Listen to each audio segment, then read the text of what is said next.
GPT 열풍 이후 AI에 대한 기대가 높아졌죠. 하지만 기대만큼이나 일자리에 대한 우려도 큰데요. 이젠 헐리우드 배우들까지 위기감에 파업을 벌이고 있습니다. 영화, 예술까지도 위협하는 AI 기술, 박찬영 해설위원과 이야기해보겠습니다. 네, 안녕하세요. 네. 헐리우드 배우들이 파업에 동참한 지가 벌써 열흘 정도 됐다고요. 그러니까 맷 데이먼 같이 우리가 알만한 그런 유명 배우들 이름도 거론되던데요. 그 맷 데이먼 비롯해서 주연 배우들, 그러니까 새 영화 오펜하이머 주연 배우들이 런던 시사회장을 한 2주 전에 갔는데 네. 예정된 시간보다 1시간 먼저 갔다고 해서 포토타임도 갖고 기자들 질의응답도 받았는데 미국에서 배우들이 파업에 들어가니까 그 시사회장을 동시에 그 시간에 맞춰서 다 빠져나갔는데 기자들 질의응답 시간에 맷 데이먼한테 질의가 있었어요. 그랬더니 네. 맷 데이먼 얘기가 이는 죽고 사는 문제다. 무엇보다도 이 공정한 협상이 중요하다는 말을 남겼고요. 맷 데이먼 말고도 뭐 마고 로비 같은 유명 배우들이 다 파업에 지지를 하고 있습니다. 미국 그 할리우드에는 그 배우 방송인 노조원이 한 16만 명 정도 되는데요. 네. 지금 12일째 파업을 하고 있고요. 여기에 더해서 작가 노조는 5월부터 파업을 하면서 거리 시위를 벌이고 있습니다. 네. 미국에서 배우들하고 작가들이 동시 파업한 게 63년 만인데 그만큼 공통 관심사에 심각성이 있다라고 지금 느끼고 있는 거고요. 네. 바로 위협을 느끼는 게 바로 일자리입니다. 아, 지금 저기 화면에 나오네요. 네네, 그렇습니다. 지금 같은 경우도 그 AI 기술을 이용해서 배우 다른 사람의 얼굴을 만들어낸 것이라고 보여지는데요. 네.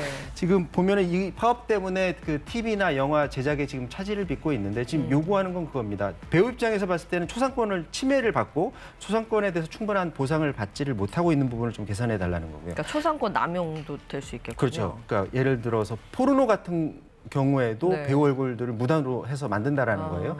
여기에 더해서 작가들 같은 경우에는 본인들이 고뇌해서 창작물을 만들어내는데 이걸 마구잡이로 학습을 해서 새로운 결과물들을 만들어낸다. 그래서 내 창작물들, 내 원고를 가져가지 말라 이런 요구를 하고 있고요. 이들보다 숫자는 적지만 예를 들어서 특수분장이라든지 시각 디자이너 이런 부분들도 역시 마찬가지로 일자리 위협을 받고 있습니다. 네, 근데 사실 몇 년 전만 해도 예술 분야 같은 곳은 안전지대라고 생각을 해왔었거든요. 네. 근데 얼마나 위협받길래 이렇게까지 하는 걸까요? 2016년에 우리나라 그 한국고용정보원에서 의미 있는 조사 결과가 있었어요. 당시 기준으로 했을 때 이 자동화의 그 바뀔 본인의 직업이 위험이 노출될 네. 가능성이 가장 적은 직업군이 어딘지 조사를 해봤더니 1, 2, 3위가 화면에서 보듯이 화가, 사진작가 그리고 작가였어요. 맞아요. 예술 분야는 좀 안전하다 이렇게 창작을 하는 생각했거든요. 분야였었죠. 네. 근데 그 사이에 기술이 발전을 해서 딥페이크 기술과 생성형 AI 기술이 나오면서 이들 세 직업군 다 지금 위협을 받고 있는 네. 그런 상황입니다.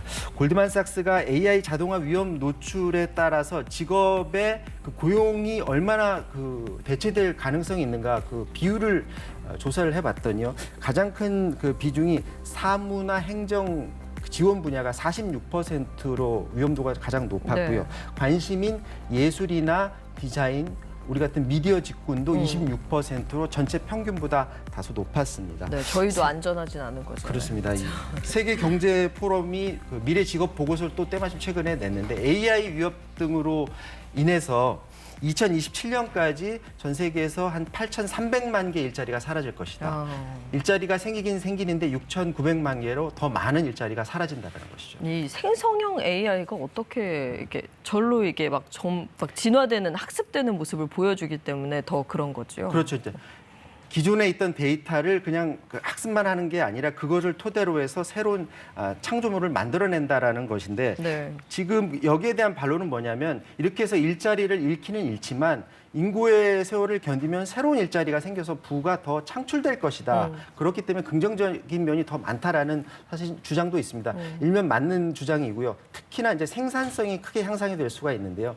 최근에 글로벌 조사업체 맥킨지에서 조사 보고서를 냈습니다. 이 조사 보고서에 따르면 IT 혁명 같은 기존의 아주 큼지막한 혁신과 비교했을 때 생산성이 얼마나 향상이 됐느냐.